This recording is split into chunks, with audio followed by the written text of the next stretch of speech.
Hello বন্ধুরা, পৌষ পার্বণের নতুন একটি ব্লগে তোমাদের সকলকে স্বাগত জানাই। যারা যারা আগের ব্লগটা দেখেছো তারা জানো যে আমি কি কি বানিয়েছিলাম আগের দিন। যারা যারা দেখোনি তারা কিন্তু এই ভিডিওটা দেখার পরে ওখানে গিয়ে চেক আউট করতে পারো। আজকে হচ্ছে সেকেন্ড দিন। আগের দিন ছিল গোলা পিঠের দিন আর আজ হচ্ছে পুলি পিঠের দিন। এটা হচ্ছে শুকনো খোলায় উজিয়ে রাখা গুড়ি। এটা কিন্তু 3 বছর পুরানো গুড়ি, এখনো ভালো আছে, কোনো প্রবলেম হয় না। এবার আমি একটু ডালের পুরটা শুকনো করে নিচ্ছি ভালো করে।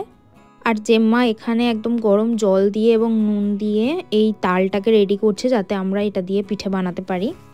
একটা এঁটেল হয়ে গেছে আর একটা হচ্ছে, এই সবে নুন মাখিয়েছে জেম্মা। আর এই হচ্ছে নারকেলের পুর। ফার্স্টে নারকেলের পুর দিয়েই হবে, তারপর অন্য পুর ব্যবহার করা হবে।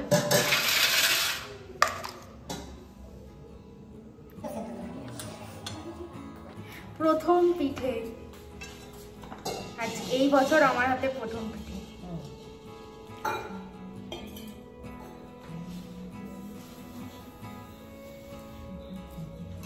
ঠিক করে গোল করবে না, প্রথমটা একটু কেমন কেমন হয়। গোল করলে পাতলা করলে তোমার খেতে ভালো লাগবে।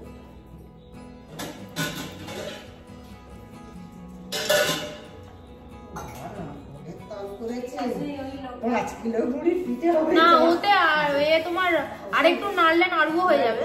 হ্যাঁ, পরে লাগবে।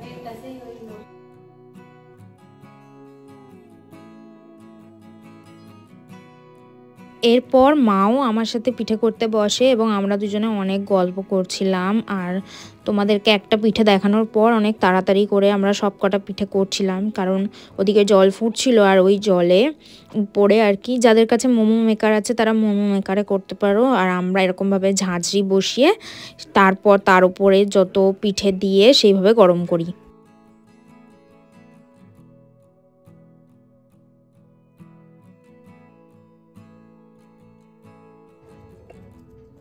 তোমাদের তো এইগুলো এই খোলটা মানে ঠিক হয় না, ওই জন্য একটু দেরি করে। তাহলে এই যে খোলটা, এই খোলটা হবে একদম পাতলা হবে, এই সৌখিন হয়ে গেল। আমি আবার ন্যাটা, তো এইটা মুড়ি আবার ন্যাটা হাতে, নাহলে আমি পারিনি, তাহলে আমার দ্বারা আর পিঠে করা হবে না। কয়েকটা জিনিস আমার ন্যাটা হাতেই চলবে, অভ্যাস হয়ে গেছে। একা এক জিনিস আমার ডান হাতে ছাড়া ব্যাপার। দেখি কতগুলো পিঠে হলো।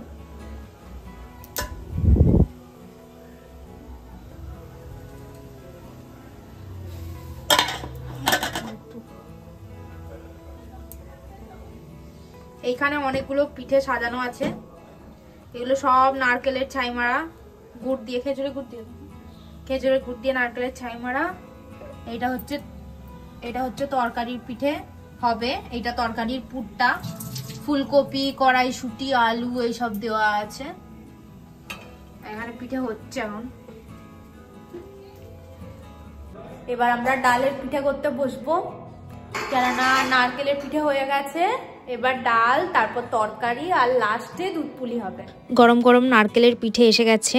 এবার তরকারির পিঠে বানানো শুরু হবে, তাই জন্য এখানে তরকারি নিয়ে নেওয়া হয়েছে। আর এখানে আরেকটা নতুন করে তাল বানানো হয়েছে। আর তোমাদেরকে দেখানোর জন্য আমি অলরেডি একটা পিঠে বানিয়ে রেখেছি, এটা হচ্ছে তরকারির পিঠে। এরপর বাবা অফিস থেকে ফিরে এসে ফ্রেশ হয়ে রেডি হয়ে পিঠে বানাতে বসে পড়ে।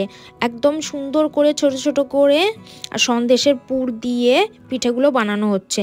এগুলো হচ্ছে মেনলি দুধ পুলির জন্য বানানো হচ্ছে। অনেকে ছাই মারা দিয়ে মানে নারকেলের পুর দিয়ে বানায়, কিন্তু আমাদের বাড়িতে এটা বেশিরভাগই নতুন গুড়ের মাখা সন্দেশ দিয়ে হয় এবং বেশি বেশি করে পুর দেওয়া হয় ভেতরে, যাতে খাওয়ার সময় ভীষণ টেস্টি লাগে জিনিসটা খেতে। আর বাবা খুব সুন্দর পিঠে বানায়, জানো তো।